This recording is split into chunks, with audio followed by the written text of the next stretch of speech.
Complete कर लिया था जी। और मोस्ट इंपॉर्टेंट एरिया आपका चैप्टर 7 होगा डेफिनेटली, इसलिए उसको बार बार करें। थोड़ा सा मैंने आपसे कहा था कि स्लाइड का भी सोर्स हमने दानिस्ता, क्योंकि ये बात हमें मालूम है कि आईकैप का सारा फोकस इसके ऊपर है कि जो स्टडी टेक्स्ट डेवलप हुए हैं जिस भी सब्जेक्ट को आप पढ़ रहे हैं, तो पेपर जो है वो सारा उस स्टडी टेक्स्ट की बेस पर बन रहा होता है। तो स्लाइड्स के नोट्स में भी सिवाय इसके कि हमने कोई प्रेजेंटेशंस, कहीं कोई थोड़ा सा एडिशनल कोई कॉन्सेप्ट को क्लैरिफाई करने के लिए चीजें रिक्वायर्ड हैं, या कहीं कंपैरिजन में लाकर अगर चीजें थोड़ी बेटर एक्सप्लेन हो जाती हैं तो वो काम हुआ है, वरना सारा सोर्स आईकैप की किताब ही है मेनली। तो इसलिए आईकैप ये स्लाइड्स पढ़ने के बाद आप आईकैप की बुक को पढ़ेंगे तो वो सारे अल्फाज, वो सारी चीजें आपके हाथ से गुजरी हुई होंगी डेफिनेटली। तो उसको जरूर पढ़ें अगेन एंड अगेन अगर आप पास होने का इरादा रखते हैं। तो इस अटेम्प्ट में, जो कि बिल्कुल आसान अटेम्प्ट हैं, शुरू में जब भी कोई नया पेपर आता है तो बिल्कुल बिलो स्टैंडर्ड पेपर आ रहा होता है, तो ये बेहतरीन चांस है आपके पास इस पेपर को इसी अटेम्प्ट में क्वालिफाई करने के लिए। आगाज करते हैं जी चैप्टर 8 का। जैसे हमने चैप्टर 7 में, बल्कि पहले लेक्चर में हमने ये एक स्केच बनाना शुरू किया था कि मैनेजरियल एनालिसिस, जो कि हमारे उसूली तौर पर पहले 9 चैप्टर उसके अंदर शामिल है, और 10th चैप्टर जो है यहाँ से ऑनवर्ड अदनान साहब का एरिया शुरू हो जाता है। लेकिन हमारा आपस में एग्री हुआ है अदनान साहब का और मेरा कि 10th चैप्टर जो है वो मैं आपको टीच करूंगा, इसलिए 10 तक हमें जाना है, अदरवाइज बाय डिफॉल्ट तो मैनेजरियल एनालिसिस हमारे चैप्टर 9 तक चलता है। हमने कहा था मैनेजरियल एनालिसिस में 2 बातें पढ़नी है, internal analysis and external. External analysis से रिलेट करता था चैप्टर नंबर 7, इंटरनल एनालिसिस से रिलेट करता है चैप्टर नंबर 8। इंटरनल एनालिसिस का क्या मतलब है कि हम कंपनी की स्ट्रेंथ्स का एनालिसिस कर रहे हैं। मतलब कंपनी की एचआर की स्ट्रेंथ्स क्या हो सकती हैं, टेक्नोलॉजिकल स्ट्रेंथ्स क्या हो सकती हैं, फाइनेंशियल स्ट्रेंथ्स क्या हो सकती हैं, या कोई प्रोसेसेस, बिजनेस प्रोसेसेस हमारे कोई हमें स्ट्रेंथ क्रिएट कर रहे हैं, या कोई हमारे पास पेटेंट है, कॉपीराइट है, कोई ऐसे लाइसेंस हैं जो हमारी कोई स्ट्रेंथ क्रिएट कर रहे हैं। एक्सटर्नल एनालिसिस में हमने देखा था कि हमारे बिजनेस के ऊपर कोई गवर्नमेंट की पॉलिसीज के क्या असरात आ सकते हैं, कोई कस्टमर की रिक्वायरमेंट के क्या असरात आ सकते हैं, कोई सप्लायर के अंदर चेंज आई है तो हमारे बिजनेस पर उसका क्या इंपैक्ट हो सकता है।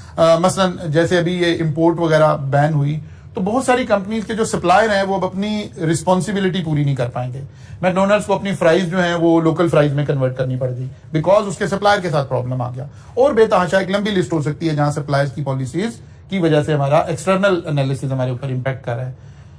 इकोनॉमिक कंडीशंस हो सकती हैं, राइवल्स हो सकते हैं, हमने देखना क्या है फेवरेबल इनमें से हमारे बिजनेस के लिए, क्या है अनफेवरेबल क्या है। फिर हमने कहा चलें ये तो था कि कंटेंट क्या है, अगर हम इसमें मॉडल्स के नाम रखकर चलें तो इंटरनल एनालिसिस के अंदर हमने क्या पढ़ना है और एक्सटर्नल के अंदर capabilities, BCG matrix, value chain और एथिक्स, ये 4 मॉडल। इसका मतलब है अब हम इस चैप्टर के अंदर कहीं इनका बराह रास्त एज ए मॉडल जिक्र आ रहा होगा और कुछ चीजें हम अदरवाइज लेकर चल रहे होंगे। एक्सटर्नल के अंदर हमने पेस्टल एनालिसिस, पोर्टर 5 फोर्सेस और शॉर्ट एनालिसिस और इस तरह की चीजें हमने ऑलरेडी पढ़ ली हुई हैं।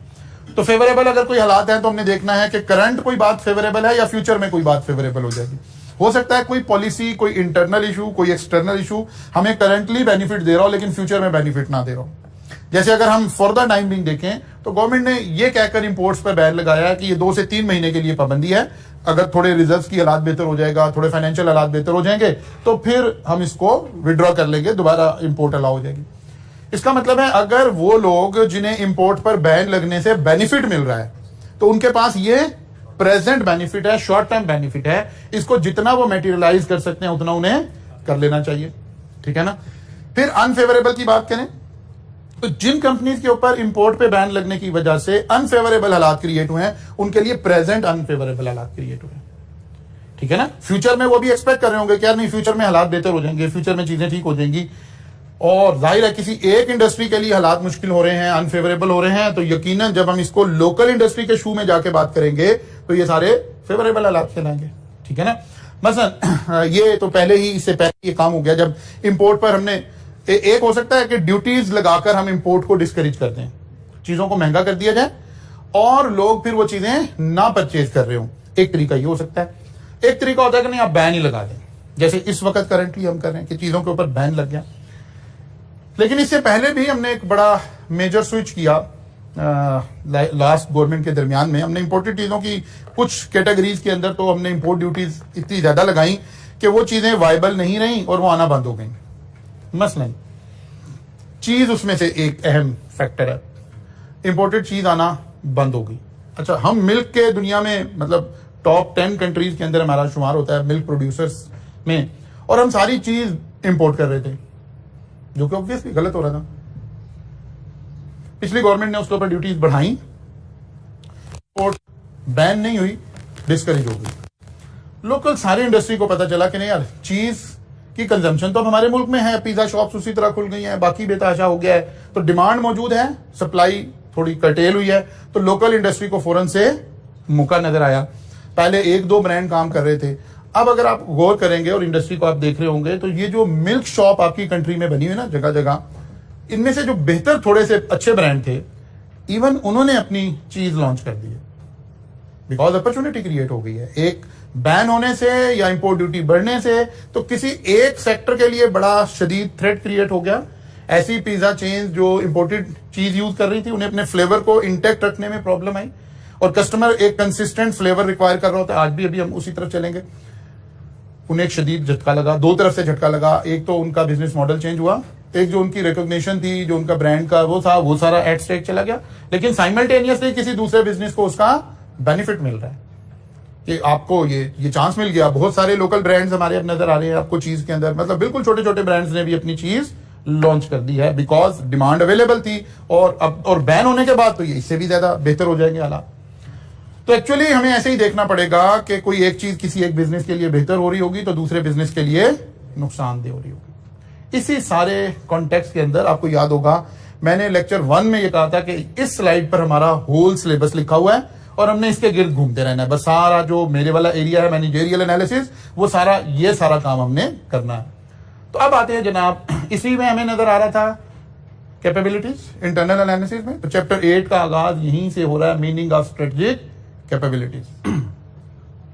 Strategic capability means ability of entity to perform and prosper by which strategic objective to achieve strategic objective. वो कहते हैं स्ट्रेटेजिक एबिलिटी का मतलब क्या है कि हम एंटिटी को परफॉर्म ऐसे करें कि हमारी एंटिटी प्रॉस्पर करे, तरक्की करे, या इसी को बेटर वे में अगर हम एक्सप्लेन करें तो it can also be described as the ability of organisation to use its core competencies to create competitive advantage. यानी कैपेबिलिटी का क्या मतलब हुआ कि हमारी ऑर्गेनाइजेशन की कोर कॉम्पिटेंसीज क्या हैं, उनको एनालाइज, उनको इफेक्टिवली यूटिलाइज करके हम कंपेटिटिव एडवांटेज क्या ले सकते हैं, इसको हम कह रहे हैं, ये क्या है, कैपेबिलिटी।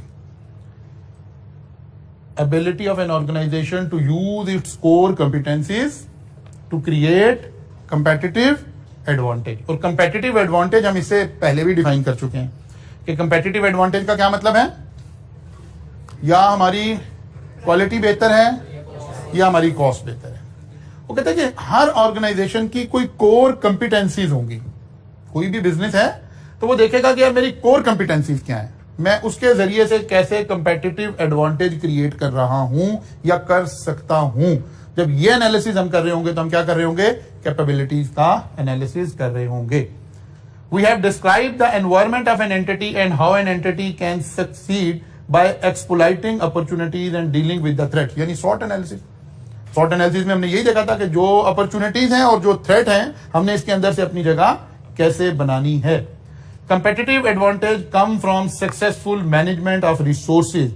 वो कहते हैं कंपेटिटिव एडवांटेज कैसे होगा कि जब आप अपने रिसोर्सेज को मैक्सिमम यूटिलाइज कर रहे होंगे, इफेक्टिवली यूटिलाइज कर रहे होंगे, एफिशिएंटली यूटिलाइज कर रहे होंगे, फिर आप क्या कर रहे होंगे, फिर आप कंपेटिटिव एडवांटेज क्रिएट कर रहे होंगे कि यार अब हमारा कंपटीटर जो है वो हमें कंपीट नहीं कर पाएगा।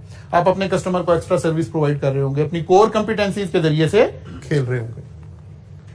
वो कहता है जी definition of strategic capability. Strategic capability reflect ability of entity to use and exploit the resources available to it through competence develop in activities and process its perform. वो कहता है जो हमने कैपेबिलिटीज, हमने हमारी ऑर्गेनाइजेशन की जो सलाहियतें हैं, जो कैपेबिलिटीज हैं, उनको यूटिलाइज करके जब हम एक कंपेटिटिव एडवांटेज क्रिएट करेंगे तो फिर हम मार्केट में लीड कर रहे होंगे। एप्पल क्या कर रहा है, अपनी कोर कंपिटेंसी से खेल रहा है। कोई भी गाड़ी का मैन्युफैक्चरर है वो क्या कर रहा है, अपनी कोर कंपिटेंसी से खेल रहा है। कोई टेक्सटाइल इंडस्ट्री है वो क्या कर सकती है, अपनी कोर कंपिटेंसी से कंपेटिटिव एडवांटेज क्रिएट कर सकती है। The way in which these activities are linked internally and externally. The overall balance of core competencies across entity. अगर ये 3 काम हमें करेंगे हम, तो हम क्या कर रहे होंगे, बेसिकली हम एक स्ट्रेटेजिक कैपेबिलिटी क्रिएट कर रहे होंगे। और अगर हम अपनी जो कोर स्ट्रेंथ है हम उसको यूटिलाइज नहीं कर रहे और हम उसको एफिशिएंटली एंड इफेक्टिवली प्लान नहीं कर रहे, तो फिर हम अपनी कैपेबिलिटीज क्या कर रहे होंगे, रिड्यूस कर रहे होंगे।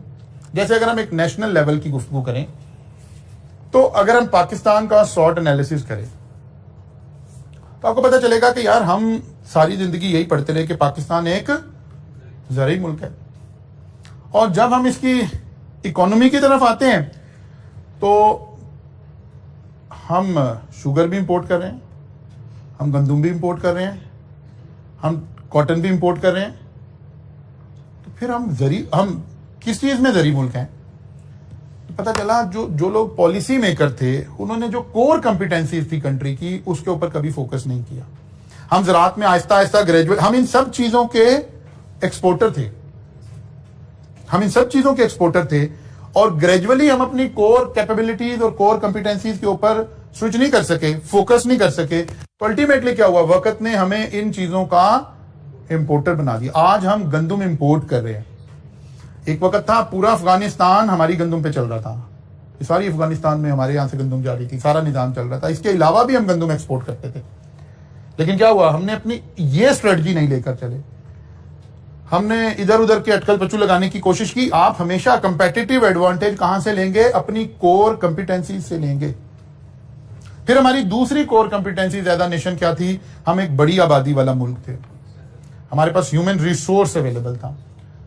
आज भी जब आप देखते हैं तो हम कहते हैं कि यार पाकिस्तान की इकोनॉमी को ड्राइव करने में एक बहुत बड़ा हाथ ओवरसीज पाकिस्तानियों का, क्योंकि वो जाहिर है पाकिस्तान से बाहर है, वो अपने बच्चों को, अपनी फैमिलीज को फॉरेन रेमिटेंसेस भेजते हैं। वो हमारा मेन सोर्स क्या है, वही है। एक वक्त था कि हमारी कोर कंपिटेंसीज के ऊपर पूरी तवज्जो थी। आप भुट्टो का दौर स्टडी करें, आपके चैप्टर 1 के अंदर आएगा। फिर आप जनरल अयूब का दौर डिस्कस करें। इसके अंदर जब हमारा फॉरेन दौरे होते थे ना, तो वहां ये नहीं होता था कि हम भीख मांगने, इस तरह भीख नहीं मांग रहे थे जैसे आज हम मांग रहे हैं। कि जिस मुल्क के हम दौरे का ऐलान करते हैं वो मुल्क परेशान हो जाता है कि यार ये फिर आ गए पैसे लेना, यार अभी क्या कहूंगा मैं, अब अच्छा यार क्या होगा। उस वक्त ऐसे नहीं था। भुट्टो साहब के जब दौरे होते थे वो क्या जाके कह रहे थे, सऊदी अरब में, दुबई में, ईरान में और बाकी सारी बहुत सारी मिडल ईस्ट के सारी कंट्रीज के अंदर, वो कहते थे यार आप हमारे लोगों को यहाँ रोजगार दें, आप ये पॉलिसी बनाएं कि जी इसीलिए हमारा डॉक्टर सऊदी अरब में बराह रास्त जाके प्रैक्टिस कर सकता है, ठीक है ना, पूरे मिडिल ईस्ट में, पूरे इस खिते में बराह रास्त प्रैक्टिस कर सकता है। लेकिन जिस खिते में हमने होमवर्क नहीं किया हुआ, यूके में जाके प्रैक्टिस नहीं कर सकता, यूएसए में जाके प्रैक्टिस नहीं कर सकता, उसको बाकी कुछ एग्जाम देने पड़ते हैं, कुछ और काम करने पड़ते हैं। क्योंकि हमारी कोर कंपिटेंसी ये थी कि हम ह्यूमन रिसोर्स एक्सपोर्ट कर सकते थे, तो हम उसकी एक्सपोर्ट की बात करते थे, जाके भीख डायरेक्ट नहीं मांग रहे होते थे।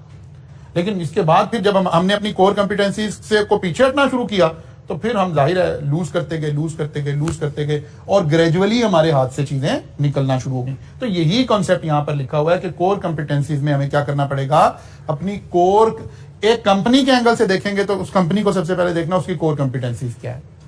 अच्छा जी, फिर वो कह रहा है जब आप दूसरा जो इंपैक्ट इस चैप्टर के स्टार्ट में डिस्कस हो रहा है, वो कह रहा है सबसे पहला काम आपने करना है कस्टमर की नीड को आइडेंटिफाई करना है और मार्केटिंग अप्रोच इख्तियार करनी है। अब ये लफ्ज एक नया आपको नजर आएगा, मार्केटिंग, और ये जर्नली हमारे जहनों में जो कॉन्सेप्ट मार्केटिंग का है ये उससे थोड़ा सा कॉन्ट्राडिक्ट करेगा।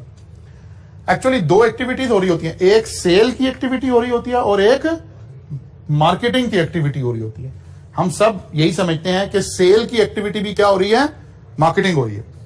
मसलन आप किसी बड़े ग्रोसरी स्टोर पे गए, किसी बड़े मॉल में गए, आप इंपोरियम मॉल में गए, तो कुछ कंपनीज के सेल्स रिप्रेजेंटेटिव वहां खड़े हैं जो आपको कंपनी की प्रोडक्ट को इंट्रोड्यूस करवा रहे हैं, ठीक है ना। हो सकता है किसी ने कोई फ्री स्टॉल लगाया हुआ हो या अपने रैक पर उन्होंने बंदा खड़ा है, तो हमें लग रहा है ये बंदा क्या कर रहा है, मार्केटिंग कर रहा है, ठीक है ना। ऐसे लग रहा होता है ना कि ये तो मार्केटिंग कर रहा है, नहीं, वो मार्केटिंग नहीं कर रहा है, वो सेल्स का आदमी है। मार्केटिंग क्या है इसको थोड़ा सा समझते हैं। वो कह रहे हैं पहली तो बात है कि market can be defined by their customer, potential customer, companies और other business entities compete with each other. वो कहते हैं मार्केटिंग हम किसको कहते हैं? मार्केटिंग हम इसको कहते हैं कि कंपनी एक ऐसी प्रोडक्ट क्रिएट करे। वो लाइफ साइकिल कॉस्टिंग को जरा अपने ध्यान में लाए। इंट्रोडक्शन के फेज से पहले क्या हो रहा था? रिसर्च एंड डेवलपमेंट का फेज हो रहा था। उस फेज में खड़ा होकर मार्केटिंग हम कर रहे होते हैं।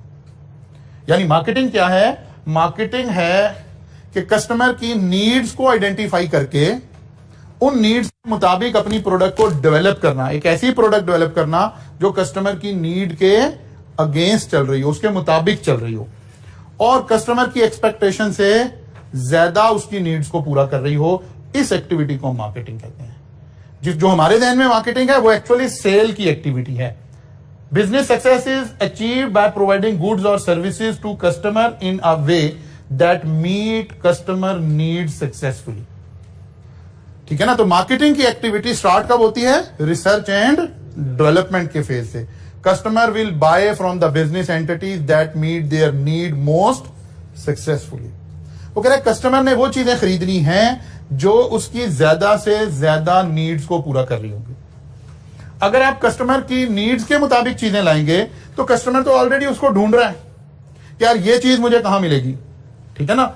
बनिस्बत इसके कि आप चीज बनाकर मार्केट में लाएं और फिर सेल की एक्टिविटी से उसे बेचने की कोशिश करें, बड़ी बड़ी होर्डिंग्स लगा दें, बड़ा बड़ा सारा काम कर दें। ये कॉन्सेप्ट ये कहता है कि आप पहले मार्केट का सर्वे करें और देखें कि यार इस मार्केट में क्या चीज रिक्वायर्ड है। ठीक है ना? मसलन आप सीए के स्टूडेंट हो तो ये जो जिस एरिया में ये सारे कॉलेजेस हैं, अगर हमको इसका 1-1.5 किलोमीटर रेडियस लगाएं तो ये एक यूनिक मार्केट है। ठीक है ना? इसका कोई 1.5 किलोमीटर का एक सर्कल हाईलाइट कर लेते हैं ऐसे। अब इस 1.5 किलोमीटर में उधर जाएंगे तो ये तो आ जाएगी पंजाब यूनिवर्सिटी। इसका मतलब है ये वाला एक सर्कल लाहौर की एक डिफरेंट मार्केट है। अब ये कॉन्सेप्ट ये कह रहा है कि इस मार्केट का सर्वे करके यहां पर मौजूद मतलब हमारा टारगेट इस वक्त कौन है? सीए स्टूडेंट्स हैं।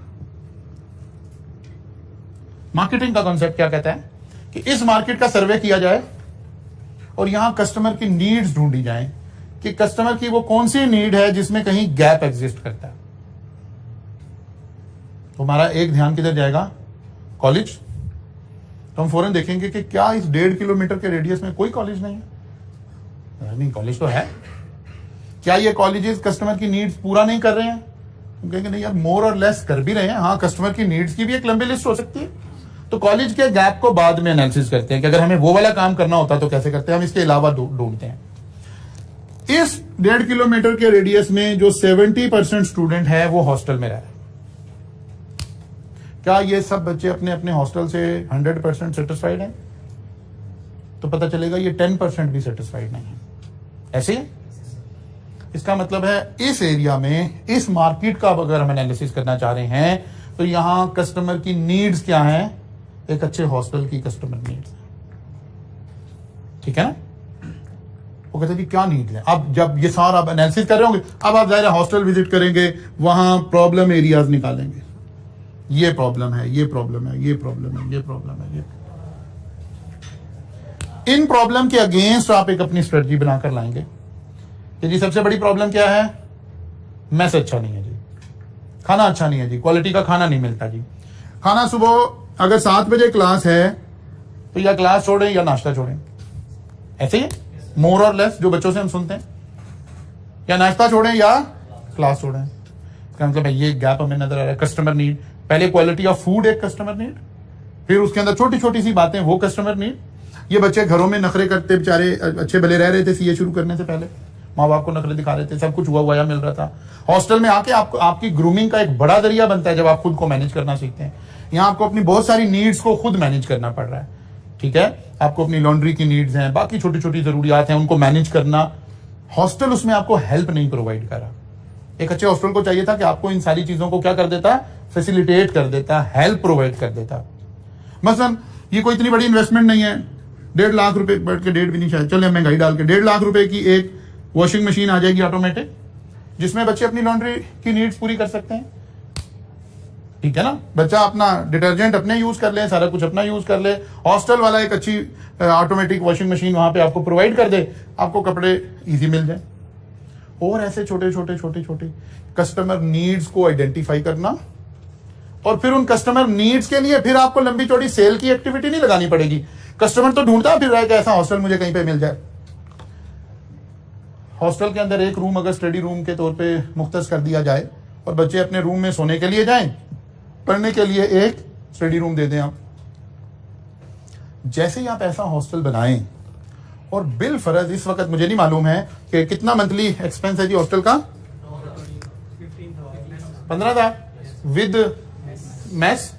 मैं कहता हूं जी 15,000 है, एक बंदा यही हॉस्टल बनाए और उसमें ये वाली फैसिलिटीज दे दे, और आपसे कहा यार नहीं मेरा हॉस्टल में तो 17,000 का रूम मिलेगा, तो क्या बच्चा स्विच करेगा कि नहीं करेगा? 100% कर जाएगा। ये कॉन्सेप्ट यही कह रहा है कि आप किसी भी गुड्स और सर्विसेज में कस्टमर की नीड्स को फोकस करके देखें कि इस वक्त मार्केट कहां खड़ी है, और मैं जो प्रोडक्ट लेकर आ रहा हूं क्या मैं बिल्कुल नॉर्मल मार्केट की एक आम प्रोडक्ट लेकर मार्केट में आने लगा हूं? तो फिर आपको सेल एक्टिविटी बहुत हैवी चाहिए होगी, फिर आपको अपनी एडवर्टीजमेंट, फिर बाकी सारे मामला वो बड़े हैवी चाहिए होंगे। इसकी निस्बत आप देखें कि कहां कस्टमर की नीड पूरी नहीं हो रही है और हम उसको बेटर वे से पूरा कर दें, तो फिर ये वाली अप्रोच से आप अपने कस्टमर को अपनी तरफ अटैक कर लेंगे। एक तरीका ये डिस्कस हुआ किताब में। तो देखा कस्टमर की नीड्स होती क्या है, जाहिर है ये उस प्रोडक्ट से जुड़ी हुई कस्टमर की ख्वाहिशात हो सकती हैं कि लेकिन उस ग्रुप रेंज में रहते हुए, जैसे उस प्रोडक्ट की बेटर क्वालिटी हो सकती है, बेटर डिजाइन हो सकता है, प्रोडक्ट की अवेलेबिलिटी हो सकती है कि यानी उसका लीड टाइम कितना है, कितनी देर में मिल जाएगी, फिर कन्वीनियंस ऑफ परचेज, आप कितनी आसानी से उसे परचेज कर सकते हैं, फिर इन्फ्लुएंस ऑफ एडवर्टाइजिंग और सेल प्रमोशन, हम इससे भी इन्फ्लुएंस होंगे जाहिर है, लेकिन इसको हम एडवर्टीजमेंट बोल रहे हैं, इसको मार्केटिंग नहीं बोल रहे हैं। मार्केटिंग के कॉन्सेप्ट को भी हमने समझा है कि मार्केटिंग किसको कहते हैं। वो कहते हैं कस्टमर अपनी जरूरियात को फोकस करता है, उसके अगेंस्ट चीजें खरीदता है। मतलब आपने गाड़ी खरीदनी है बिलफर्ज, तो गाड़ियों के ऊपर हमारे मुल्क के अंदर 2-2, 2.5, 3-3 डिपेंडिंग ऑन द कार के कौन सी आप परचेज करने जा रहे हैं, उसमें ऑन चल रहा है। तो एक अहम बात है कि अवेलेबिलिटी, किसी शख्स को वट जो उसका बजट है उसको गाड़ी खरीदनी है, उसके नीड्स में से एक नीड यह कि आज जहन बना के यार गाड़ी खरीदनी है। एक तो जाहिर है महंगाई की वजह से उसे गाड़ी के बजट को मैनेज करना मुश्किल हो रहा है। फिर जब वो गाड़ी लेने जाता है कहता है 60 लाख की गाड़ी है लेकिन 5 लाख इसके ऊपर ऑन भी है, अगर आपको रेडी अवेलेबल चाहिए तो यार ये क्या हो गया। अब अगर कोई कंपनी सिर्फ अपना डिलीवरी टाइम बेहतर करेगी तो भी उसे मार्केट में एज मिलना शुरू हो जाएगा। लेकिन यही बात हमें यह सब्जेक्ट सिखा रहा है कि हमें चीजों को वैल्यूएट करते हुए हमें उसके ऊपर फैक्टर्स को देखना पड़ेगा। मसलन गाड़ी के अंदर किया ने आकर हमारी मार्केट में एक अपना ब्रांड एस्टैब्लिश किया और इसने डिले तो की चीजें, यानी टाइम लैग तो है, लेकिन जो डिलीवरी डेट दी उसके ऊपर चीजें डिलीवर करना शुरू कर दी। इसके मुकाबले में हुंडई ने इंतहाई लेट करना शुरू कर दिया। इसीलिए आपको मार्केट में रोड के ऊपर, हालांकि बिल्कुल 100% दोनों गाड़ी सेम है, इनकी पेरेंट कंपनी भी इंटरनेशनली ऊपर एक ही है, कोई फर्क नहीं है गाड़ी में, लेकिन रोड का कॉम्बिनेशन आपको बता रहा होगा कि ये परसेंटेज में गाड़ियां बहुत ज्यादा है, ये कम है। अब हमारा सब्जेक्ट ये हमें सिखा रहा है कि हमें एनालिसिस करना है कि हमारी ये जो कोर कॉम्पिटेंसीज थी, हम कितना डिपेंडेंट रहे दूसरी चीजों के ऊपर। पहले हुंडई को एक प्रॉब्लम आ रही थी, हुंडई की एक किट इस गाड़ी के अंदर लग रही थी जिसकी वजह से वो कोई 1 साल वो एरिया प्रॉब्लम में रहा और ये गाड़ी डिलीवर नहीं हो रही थी। अब ये इंपोर्ट पे बैन लगने की वजह से एक छोटा सा कंपोनेंट किया का भी प्रॉब्लम में पड़ गया है, जिसकी वजह से पहली पाकिस्तान में किया ने भी अपनी डिलीवरी डेट्स जो है इनको रीशेड्यूल करना शुरू कर दिया। इसका मतलब है अगर कोई और कंपनी इस टाइम में, कस्टमर नीड क्या होगी, टाइमली डिलीवरी, कोई कंपनी इससे बेहतर टाइमली डिलीवरी देना शुरू कर देगी तो मार्केट मिक्स फिर चेंज होना शुरू हो जाएगा।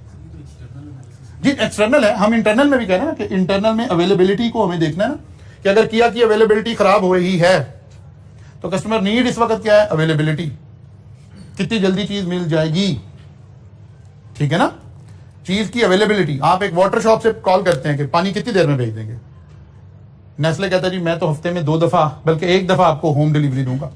आप अपनी बोतल का इन्वेंट्री मेंटेन करें, 1 वीक का वाटर आपके घर में होगा तो आप मेरे साथ चल पाएंगे। लेकिन जो आपका लोकलाइज्ड कोई वहीं वाटर फिल्ट्रेशन प्लांट लगा होगा वो कहेगा सर आप कॉल करें आधे घंटे में आपको डिलीवर कर देंगे। तो कस्टमर नीड इससे भी चेंज होगी। इसको भी हमें देखना पड़ेगा कि की सक्सेस फैक्टर, अभी हम इसके फौरन बाद उधर ही जाने लगे हैं।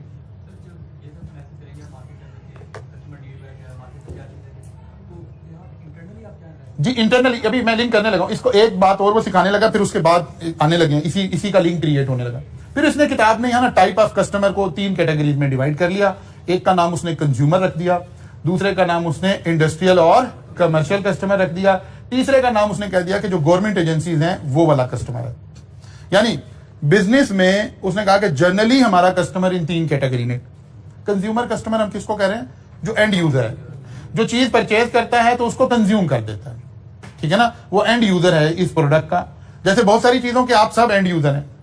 इंडस्ट्रियल और कमर्शियल क्या है? वो वही चीज खरीद रहा है लेकिन वो उसको कहीं मैन्युफैक्चरिंग में इस्तेमाल करेगा, वो उसके लिए रॉ मटेरियल बनेगा, ठीक है। तो इन दो लोगों की नीड अलग अलग हो गई हैं। यहां जो नीचे ये 2 लाइनें लिखी हुई हैं इसमें यही सिखाया जाता है आपको कि ये जो कंज्यूमर है ना, ये जो एंड यूजर कंज्यूमर है, आप इसकी राय को इन्फ्लुएंस कर सकते हैं। किसे? सेल की एक्टिविटी से, एडवर्टीजमेंट की एक्टिविटी से, फैशन चला के, स्टेटस सिंबल बना के आप इसकी राय को थोड़ा सा क्या कर सकते हैं? इन्फ्लुएंस कर सकते हैं। लेकिन जो लोग इंडस्ट्री में बैठे होंगे ना, वो इन्फ्लुएंस नहीं होंगे इन बातों से, क्योंकि उन्होंने तो as a raw material use करना है आपकी प्रोडक्ट को, और अपनी प्रोडक्ट के ऊपर अपना नेम टैग लगाकर उन्होंने सेल करना है। वो किससे इन्फ्लुएंस होंगे? क्वालिटी से, टाइमली डिलीवरी से, आपकी कंपनी के आप एज अ सप्लायर जब वो आपको वैल्यूएट करेंगे, वो सबसे ज्यादा किस पे फोकस करेंगे कि कितना रिलायबल सप्लायर है मेरा, ये मुझे चीजें देता भी रहेगा कि नहीं। वो खाली प्राइस बल्कि बाद दफा आपको रिवर्स रिएक्ट कर रही होगी। मसलन मैं कोई एक रॉ मटेरियल परचेज कर रहा हूं इंडस्ट्री में बैठा हुआ, और मैं इस वक्त खरीद रहा हूं 55 रुपीज पर केजी। आपने मुझे कोटेशन दी कि जी हम आपको ये 50 रुपीज पर केजी दे देंगे, तो मैं इस बात से फौरन इन्फ्लुएंस नहीं हुआ। मैंने देखना है कि यार ये बंदा रिलायबल कितना है। ये नो मैं 5 रुपए केजी के पीछे पहले इस पे स्विच करूं, एग्जिस्टिंग सप्लायर से अपने ताल्लुकात खराब करूं, और ये बाद में कहे जनाब अब महंगाई होगी अब तो मैं 70 रुपए दूंगा आपको। फिर इसका मेरे साथ एक्सपीरियंस कितना है, ये इंडस्ट्री में इसे आए हुए कितना अरसा हो गया है, फुलां चीज, इसके मेन कस्टमर कौन है, मेन यानी उसका गोइंग कंसर्न मैंने वैल्यूएट करना इंडस्ट्री में। एज अ कंज्यूमर आप इतनी चीजें नहीं सोच रहे होते। फिर क्योंकि मैंने इंडस्ट्री में यूज करना है उसको, तो मैंने उस क्वालिटी के जो स्पेसिफिकेशन है ना, मैंने उसको एवेल्युएट करना है, रादर देन कि उसकी एड क्या चल रही है, फुला क्या चल रही है, दिमाग क्या। मैं इस पे नहीं, मेरे पास तो लैब होगी, मेरे पास तो उन चीजों का जो टेक्निकल एनालिसिस है वो इसके पास तो नहीं होगा। मतलब आप लोग घरों में फ्राइज बनाते हैं, आप हमेशा कहते हैं जी फ्राइज जो है ना वैसे नहीं बन रहे जी जैसे बाजार में मिल रहे हैं। आपने मार्केट से पोटैटो परचेज किए, अब किसी भी शेफ की रेसिपी देखी, कोई अटकल पच्चू लगाए, जो मर्जी कर ले आप, अब वो वाले फ्राइज नहीं बना सकते। वाई? क्योंकि ये पोटैटो वो नहीं है, रेसिपी का मसला नहीं है। जब एक पोटैटो परचेज कर रहा है, मसलन लेज वाले, कोक वाले पोटैटो परचेज करने लगे हैं, कोई भी ब्रांड परचेज करना है, वो सबसे पोटैटो का सबसे पहले लैब एनालिसिस करेगा। इसमें 2 लेवल उसने चेक करने हैं, स्टार्च का लेवल क्या है, मॉइस्चर का लेवल क्या है। These 2 things will define कि प्रोडक्ट की क्वालिटी क्या आने वाली है। अब होम कंज्यूमर को तो कुछ पता नहीं है। पहले हम ये सारी चीजें इंपोर्ट कर रहे थे। अच्छा, हमारे यहाँ लोकली ये पोटैटोज कास्ट होना शुरू हो गए थे कुछ 10 साल 15 साल पहले से, लेकिन हम उसे मार्केट नहीं कर पाए। लोग यहां से ये पोटैटो हो रहा है, कहीं दुबई में किसी भी दूसरी जगह कंट्री में प्लांट लगा हुआ है, वहां से इसकी फ्राइज बनाते हैं, फिर पाकिस्तान में वापस आ जाते हैं। लैम वेस्टर्न आ गया जी, फ्लो आ गया, ये जो अच्छे ब्रांड थे हॉलैंड से आए जी। अच्छा, सबसे पहले ये हॉलैंड ने शुरू किया, हॉलैंड में मतलब ये प्रोडक्ट तैयार होती थी। आज भी दुनिया के बेस्ट फ्राइज हॉलैंड के कहलाएंगे। लेकिन अब क्या हुआ, सारा कुछ बैन लग गया। कुछ अरसे से आपको लोकल ब्रांड नजर आ रहे थे, लाइक ओपा फ्राइज और समथिंग लाइक दिस। अब आप देखें एक लंबी लिस्ट बन गई है इन सारों की। इंडस्ट्री में जब मैं फ्राइज बनाने बैठा हूं तो मैं आपकी एडवर्टीजमेंट से मुतासिर नहीं हो रहा, मैं अपनी इस लैब की रिपोर्ट से, इसके स्पेक्स से मैं कहूंगा यार आप हमें देने पोटैटोज, हम लैब में टेस्ट कर लेते हैं आपका स्टार्च लेवल, मॉइस्चर लेवल, उसके बाद बताएंगे खरीदने या नहीं खरीदने। तो इन दोनों कस्टमर को जो इन्फ्लुएंस करने का तरीका है वो दोनों सूरतों में क्या है, अलग अलग है। उधर आप शहर में बड़ी बड़ी होर्डिंग्स लगा दें और फौरन देखें कि यार इस वक्त मीडिया पे, सोशल मीडिया पे कौन सा अच्छा मॉडल है, किसकी बात से हम इन्फ्लुएंस कर सकते हैं, किस मॉडल को लॉन्च करेंगे अपनी एड में तो क्या इंप्रेशन क्रिएट होगा, वो सब उस तरह से कंज्यूमर बिहेव कर रहा है। और ये कंज्यूमर ये बिल्कुल किसी और तरह से कर रहा है। और ये वाला कंज्यूमर, यहां आपके गवर्नमेंट में ताल्लुकात कैसे हैं, मतलब इसमें ज्यादातर गवर्नमेंट की अपनी एजेंसी, पाक आर्मी और इस तरह के सारे लोग हैं। वहां देखना पड़ेगा आपकी रिलेशन क्या है, पीआर क्या है उनको। इसका मतलब है इन 3 कस्टमर को अट्रैक्ट करने के लिए हमें अलग अलग स्ट्रेटजीज रिक्वायर्ड होंगी। देखेंगे, लेकिन वो टेक्निकल से ज्यादा बात समझ आ, कुछ सब्जेक्ट इशारों से पढ़ाए जा सकते हैं, ठीक है ना, तो वहां स्ट्रेटजीज अलग होंगी। अच्छा जी, अब इसके ऊपर एक मार्केटिंग मिक्स आ गया कि अच्छा यार फिर किस तरह से फोकस करेंगे। तो marketing approach is to identify customer needs and try to meet customer need more successfully than competitor. इसके लिए हमारे पास एक 4P मार्केटिंग स्ट्रेटजी है, जिसको हम 4Ps के नाम से याद करते हैं। किताब में आपको लिखी हुई नजर आएगी। वो कहता है भाई 4 चीजों के ऊपर लोगों का, कस्टमर का, इन 4 के मिक्स से कस्टमर डिसाइड कर रहा है। उनमें से पहली चीज क्या है? प्रोडक्ट। प्रोडक्ट में कस्टमर क्या देखता है? Refer to design feature of the product and product quality. यहां प्रोडक्ट, जब कस्टमर 4 चीजों को वेटेज देकर डिसीजन लेता है, उसमें से प्रोडक्ट में सबसे पहली बात आ गई कि वो इटसेल्फ प्रोडक्ट को देखता है। अच्छा जी, प्रोडक्ट में क्या देखता है? उसके डिजाइन फीचर, उसकी क्वालिटी, ये चीजें देखता है। क्या फीचर है, क्या क्वालिटी है, शॉर्ट या long lead time. Lead time का क्या मतलब होता है? जितनी देर में आपको वो चीज अवेलेबल हो जाएगी। ब्रांडिंग क्या है? अच्छा, इसकी पैकिंग कैसी है? अच्छा, इसकी वारंटीज, गारंटीज क्या है? आफ्टर सेल सर्विसेज क्या है? ये सारी की सारी चीजें मिलकर कस्टमर को पता लगता है कि मुझे ये चीज लेनी चाहिए या ये चीज नहीं लेनी चाहिए। ये सब चीजें इन्फ्लुएंस कर रही हैं। मतलब आप मोबाइल लेने गए हैं तो आप फीचर्स के ऊपर बहुत आपका फोकस होगा। डिजाइन क्या है, क्वालिटी क्या है, अच्छा जी वारंटी इसकी कैसे मिलेगी, कहाँ क्लेम होगी जी, अच्छा जी इसकी लोकल वारंटी क्लेम नहीं होगी जी। मतलब आप आईफोन ले रहे हैं तो आप कहते हैं लोकल तो वारंटी कोई अवेलेबल नहीं है। वो कहते हैं जी हमने तो ऑफिशियली यहाँ लॉन्च ही नहीं किया हुआ। आप कंप्यूटर लेने जाते हैं, बहुत सारे कंप्यूटर, वो कहते हैं जी इंटरनेशनल वारंटी है। इंटरनेशनल वारंटी का मतलब यह है कि वारंटी पाकिस्तान में क्लेम नहीं हो रही है। तो पता चलेगा उस वारंटी को क्लेम जब करना पड़ गया तो उतनी आपकी कॉस्ट आ जाएगी, उस वारंटी का कोई बहुत ज्यादा इफेक्टिव आपको बेनिफिट नहीं होने वाला। तो कस्टमर इन सारी चीजों को देख रहा होगा। एक एंगल प्रोडक्ट को देख रहा होगा, दूसरा एंगल प्राइस को देख रहा होगा। Refer to the selling price of the product. Pricing strategy, अब कंपनी यहां कैसे इन्फ्लुएंस करेगी? प्राइसिंग स्ट्रेटजी से, अलाउंसेस से, पेमेंट टर्म से, कि जनाब आप ये चीज खरीद लें, हमें पेमेंट इंस्टॉलमेंट में दे दें, फुला कर दे। फिर वो अपने कोई स्ट्रेटेजिक अलायंस बनाएगी।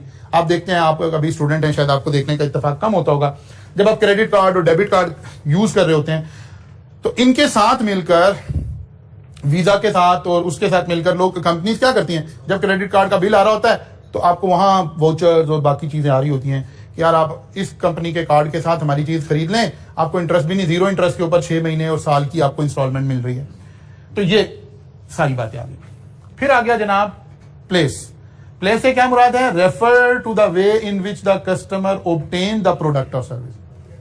आउटलेट्स, कहां बिकेगी, कहां से मिलेगी, यानी सप्लाई चेन चैनल्स क्या होंगे, ऑनलाइन मिल जाएगी कि नहीं मिल जाएगी, मेरे रेडीली कहीं अवेलेबल है कि नहीं है, अच्छा मेरी ट्रांसपोर्टेशन कॉस्ट कैसे आएगी, और इस तरह की सारी चीजों को कस्टमर देख रहा होगा। जैसे जैसे कोविड के बाद पोस्ट कोविड जो एरा है, इससे पहले हम ऑनलाइन परचेजिंग में इतना ज्यादा इन्वॉल्व नहीं थे, लोग हेजिटेट कर रहे थे। लेकिन अब उसके बाद एकदम से मिक्स चेंज हुआ, हर ब्रांड ने, हर चीज ने ऑनलाइन शुरू कर दिया। तो बहुत सारा कस्टमर है वो समझता है, बहुत सारी चीजों के बारे में समझता है कि यार अब इसमें हमें जाने की जरूरत नहीं है, मुझे घर ही डिलीवर हो जाएगी। तो ये सारी बातें भी कस्टमर इसको भी देख रहा होगा। Product, price, place, and the last one is promotion. एक कस्टमर है जो अट्रैक्ट ही कब होता है? Refer to the way in which the product is advertise and promoted. Marketing नहीं, मार्केटिंग तो इससे बहुत पहले का फीचर है जिसको हम पढ़ रहे हैं। वो कहता है यार कुछ कस्टमर है जिसको आपने प्रमोशन के जरिए ये ट्रैक करना है, कि उसे ये लगे कि ये बड़ी फैशन में प्रोडक्ट है, या ये बड़ी लेटेस्ट प्रोडक्ट आई है, या ये बड़ी अच्छी प्राइस पर मिल रही है। तो इसमें आपकी एडवर्टाइजिंग कैंपेन बड़ा मैटर करेगी, प्रमोशनल चैनल्स बड़े मैटर करेंगे, और डिस्काउंटिंग स्ट्रेटजी बड़ी मैटर करेगी कि कस्टमर को ये फील आए कि अच्छा यार ये तो प्रोडक्ट अब बड़ी मुझे लो प्राइस पे मिल रही है। ये सारी चीजों से मिलकर कस्टमर ने अपना जहन बनाना है और फिर आपने उसको अप्रोच करना है। एडवर्टाइजमेंट तो शुरू होती है ना प्रोडक्ट बनने के बाद। मार्केटिंग की स्ट्रेटजी है प्रोडक्ट बनने से पहले। प्रोडक्ट बनने से पहले सोचना कि कस्टमर की नीड्स क्या है, इस मार्केट, जिस मार्केट में आप जाना चाह रहे हैं। जैसे मैंने हॉस्टल से आपको एग्जांपल दी, हम कहते हैं यार गाड़ी की एक नई कंपनी पाकिस्तान में कार मैन्युफैक्चरिंग में आना चाहती है, तो वो आकर एनालाइज करे कि यार क्या प्रॉब्लम है, इंडस्ट्री में क्या प्रॉब्लम है। तो जब वो ये सारा सर्वे कर रही होगी तो टेक्निकली हम उसे क्या कह रहे होंगे, क्या कर रहे हैं, मार्केटिंग कर रहे हैं। नहीं, ये तो हम कह रहे हैं, ये हम कह रहे हैं कि जब ओवरऑल कस्टमर ने जब प्रोडक्ट सेलेक्ट करने जाना है ना, वो इन 4 एरियाज को के मिक्स से प्रोडक्ट सेलेक्ट हो रही है। कस्टमर प्राइस भी देख रहा है, प्रोडक्ट भी देख रहा है, प्लेस भी देख। एक प्रोडक्ट अच्छी है, आप प्रोडक्ट से बड़ा कायल हो गए, उसके एडवर्टीजमेंट चैनल देखकर प्रोडक्ट मिलती कहां है? कहते कराची मिलती है। मतलब मैं अपनी अभी एक प्रोडक्ट की एग्जांपल देता हूं, मैं खुद अभी रिसेंटली उसमें से गुजरा कि ऐसे ही एक फैशन हुआ, कोई प्राइस ही थोड़ी बढ़ गई, कोई ऐसे ही मैंने कहा अच्छा कोई हाई एंड बड़ी अच्छी साइकिल परचेज करते हैं ऐसे साइकिलिंग करने के लिए। तो जब हमने लोकल लाहौर की मार्केट में 2-3 दोस्त देखा तो हमें कोई अच्छी साइकिल थोड़ी नजर नहीं आई। किसी ने बताया कि कराची में एक बंदा है, फलां बंदा है, वो ब्रांडेड साइकिल परचेज करता है, वहां से मिलेगी आपको। अब क्योंकि हमने वो प्रोडक्ट इससे पहले यूज नहीं की हुई तो हम उसको कोरियर से नहीं मंगवा सकते, किसी भी चैनल से नहीं मंगवा सकते। जो चीज हम सोच रहे हैं वो अवेलेबल है एज पर अवर इंफॉर्मेशन, लेकिन प्रॉब्लम कहाँ है कि वो चैनल जो लोकेशन मिलेगी कहाँ, प्लेस वो नहीं है, तो जाहिर हम कस्टमर नहीं बन सकते। जब मार्केटिंग को क्लासिफाई करेंगे तो उसमें एडवर्टाइजमेंट की आएगी। जब मार्केटिंग होती है तो मार्केटिंग है जी, उसमें एडवर्टाइजिंग आएगी ना, बाद में एडवर्टाइजिंग कैसे करेंगे? ठीक है ना, आपने अपनी प्रोडक्ट का असल में एक वो भी क्रिएट करना है ना, इंप्रेशन क्रिएट करना है, तो एडवर्टाइजिंग कैंपेन पूरा उसका हिस्सा है कि आप इसको how to advertise it. Product फिर वही यहां भी हमने लिखा था प्राइसिंग स्ट्रेटजीज, फिर प्रोडक्ट की क्वालिटीज। यही हमने मतलब एक बिजनेसमैन तो ये भी सोचेगा ना कि उसने अपनी एक प्रोडक्ट लॉन्च किया है, इस प्रोडक्ट पे टैग क्या लगाना चाहता है। एक है आम जनरल इंसान की, आम आवाम की प्रोडक्ट है, तो इस पे टैग क्या लगाना चाहता है? लो प्राइस, बेस्ट वैल्यू। इसको वो किसी और तरह से एडवर्टाइज करेगा। एक प्रोडक्ट है हम लॉन्च कर रहे हैं, हम कहते हैं ये आम बंदे की प्रोडक्ट ही नहीं है, तो फिर इसने एडवर्टाइज भी आम तरीके से नहीं होना, फिर इसकी अवेलेबिलिटी भी आम जगह पर नहीं होनी चाहिए। ठीक है ना। ब्रांड शॉप्स क्या है, उन्होंने लाहौर में जगह ढूंढ रखी है, फला एरिया है, ये ब्रांड्स का एरिया है, यहां से मिलेगी। अगर वो चौक यतीम खाने में और इचरा में मिलनी शुरू हो जाएगी तो उस चीज का जनाजा निकल जाएगा, फिर उसे कोई नहीं खरीदेगा, बिकॉज उसका कस्टमर कुछ और सोच के आया हुआ है। वो तो इसकी होर्डिंग भी कहां लगाएंगे? डिफेंस में लगाएंगे, किसी पोश एरिया में लगाएंगे, वो लारी अड्डे के पास और बंद रोड वाली साइड पे और यतीम खाना वाली साइड पे, इधर उसकी होर्डिंग्स नहीं लगाना पसंद करेंगे, उनका ब्रांड खराब हो जाएगा, डैमेज हो जाएगा। एक्चुअली 4 P's ऑफ मार्केटिंग हमें ये बता रहे हैं कि हमने अपने अपने एरिया में रह के इन 4 बातों का फैसला करना है और फिर कस्टमर ने इन 4 बातों से इन्फ्लुएंस होके प्रोडक्ट परचेज करनी है। उसने प्रोडक्ट सॉरी ये उसके लिए नहीं है, ये उसके लिए नहीं, ये इंडस्ट्रियल के लिए नहीं, ये कस्टमर के लिए।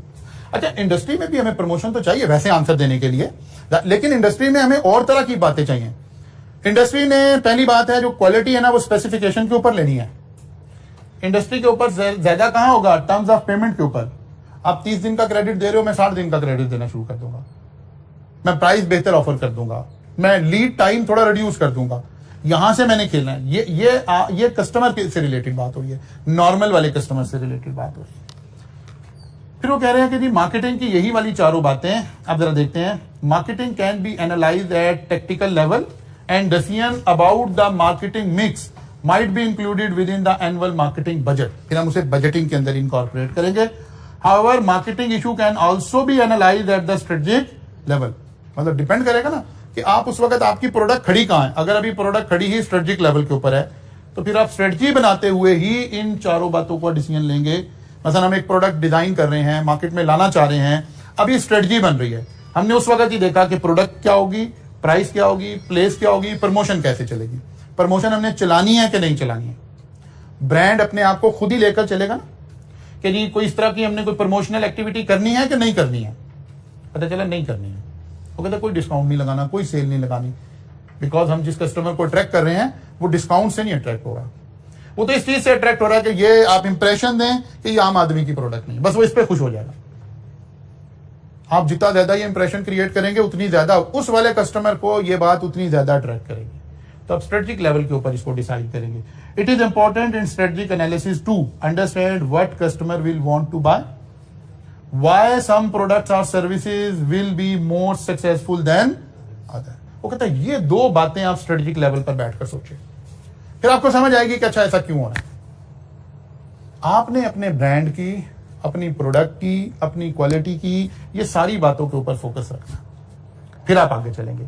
तो इंटरनल एनालिसिस के अंदर आगे चलेंगे जी, कल इंशाल्लाह ताला यहां से फर्दर आगे चलेंगे और क्रिटिकल सक्सेस फैक्टर्स को देखना शुरू करेंगे। स्लाइड मैंने आपको सेंड कर दी है, और सब कुछ इसका मेन कंटेंट वहीं से है, जैसे मैंने शुरू में डिफाइन किया है, किताब से है, सिवाय इसके कि इसको हमने थोड़ा सा जहां हमें नजर आता है कि चीजें ऐसे कंपैरेटिव होकर समझ ज्यादा आ जाएंगी, उस तरह से या कुछ चीजों में कोई समरी बनाकर लिखी हुई है। कल मुलाकात होगी इंशाल्लाह, यहां से आगे चलिए।